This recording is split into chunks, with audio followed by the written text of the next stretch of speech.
So, hi guys, welcome to my review of Batman Detective Comics issue number 9. Now before I get into the review, I'm going to tell you the comic books I picked up today. I picked up Ultimate Spider-Man issue number 10, Avengers vs. X-Men issue number 3, and also Teen Titans Annual issue number 1, part 1 of The Culling. And that's basically it. Now, I do have the digital codes for Ultimate Spider-Man issue number 10 and Avengers vs. X-Men issue number 3. And I'm giving these codes away yet again. But, just to be fair, to everybody, you only get to choose one code. So the first person to, comment on this video, if you want the codes, just let me know which one you want, Avengers vs. X-Men or Ultimate Spider-Man issue number 10. So remember, you only get to choose one just to be fair to everybody else. So, one person gets one and the other person gets another one. So, it's fair. So yeah, let's get on to my review of Batman Detective Comics issue number 9 here. Now, in the last issue of Batman Detective Comics, what happened is now the price for the comic book, has risen up to, $3.99 because, now we have an expanded, extra couple pages. So now it's all like 40 pages long, plus a little mini story with Two-Face. And in the last issue, basically, there wasn't a new storyline. It was just, well, you can say it's a new storyline, but it's just a little mini arc, just one issue story that just had to deal with the Scarecrow. And I thought it was really well told, and I think it really brought up Detective Comics back to, good standards, because it wasn't doing so great at first. It started off good, then it just slowly dropped down. But then, issue number 8 came out, and I thought it was really good. So I thought it really brought back Detective Comics, and I really liked it. Now, is it continuing? It's really awesome, good storytelling right now, or is it going to flop? Well, we don't have a new storyline because right now, we have the Court of Owls event that's going on. So, in Detective Comics, we are going to continue that storyline. Now, how this actually has to deal with 3 Batman comics, actually, I understand it, because basically each story is going to deal with a different part of where Batman is at right now. And yeah, so I think picking up this issue is pretty good in itself. But on to the review. So we open up with 2 police officers. So basically, these 2 police officers are talking about Arkham Asylum is actually on lockdown. And then we actually go into Arkham Asylum and we get a monologue from, not Amadeus Arkham, that's the other one, but from Jeremiah Arkham. And basically, he's talking about how safe, Arkham Asylum is. It's his haven, it's his home, it's so safe and secure, nobody can get in. And we see Aaron Cash, and basically Aaron Cash tells Jeremiah that, the Talons are actually after him. They're going to assassinate him, and he was actually on the hit list.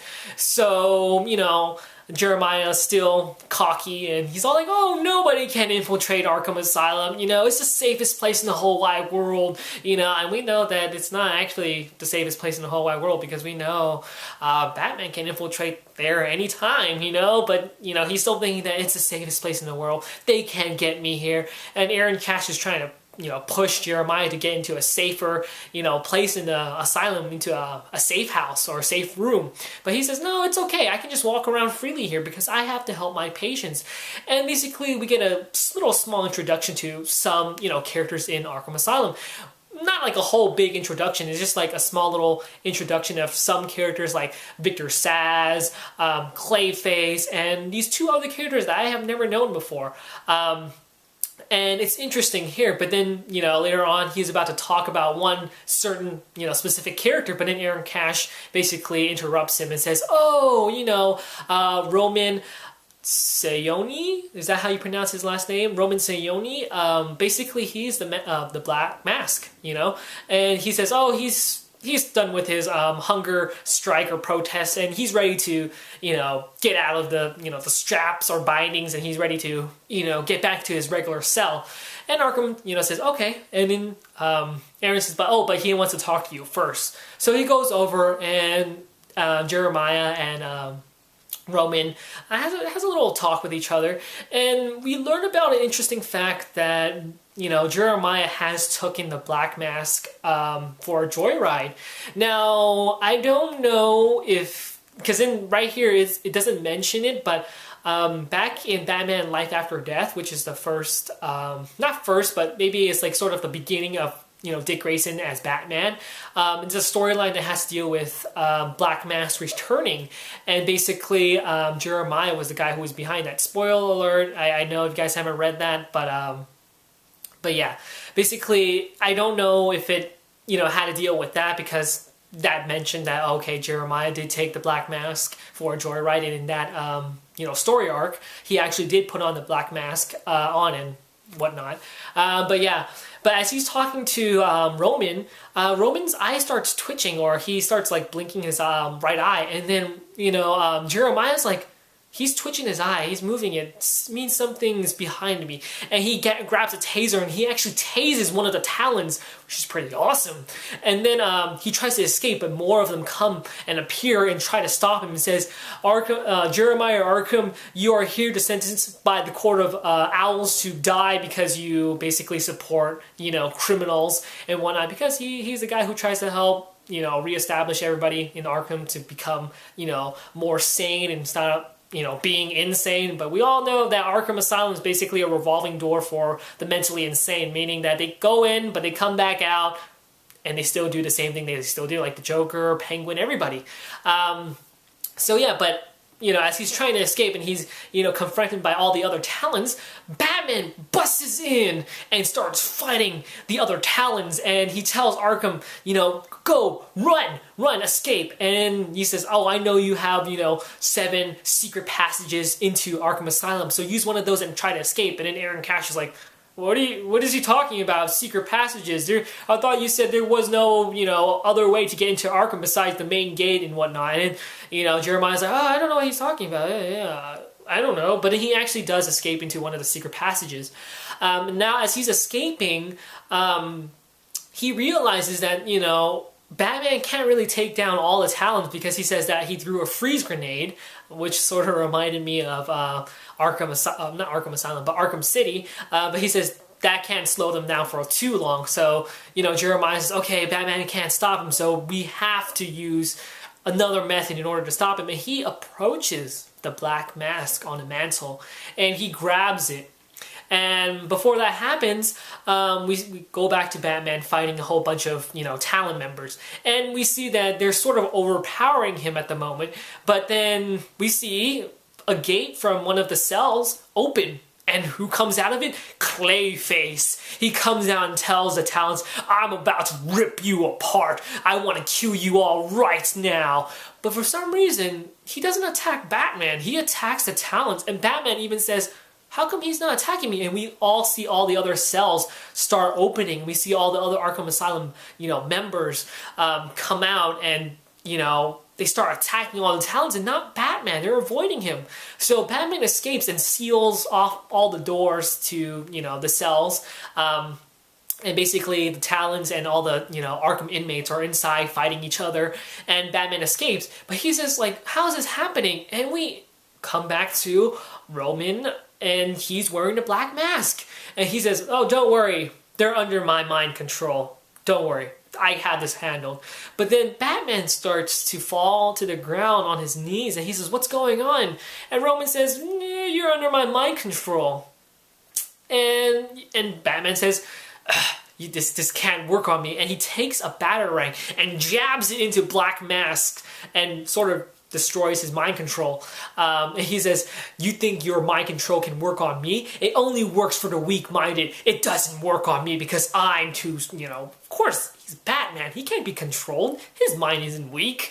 And of course, he takes down Black Mask, and Arkham's over at the counter looking at the monitors and seeing that, good, Batman has secure, you know, that room and nobody can escape. And now the, you know, the inmates and the Talons will fight it out. But then someone starts banging on his door, and he's like, oh, did one of the Talons follow me? And it actually was. But then Batman handles it, takes care of him, and goes in and basically takes Arkham or Jeremiah and runs away with him, because, you know, he's taking him to safety. And that's basically how the issue ends. Now, I'm not going to touch upon the Two-Face storyline because it's just a mini story arc, but I thought it was okay, because now we get more backstory of what happened in the recent issue of the mini story between Two-Face and why he got shot and, what happened and how he was trying to get back his old job as an attorney.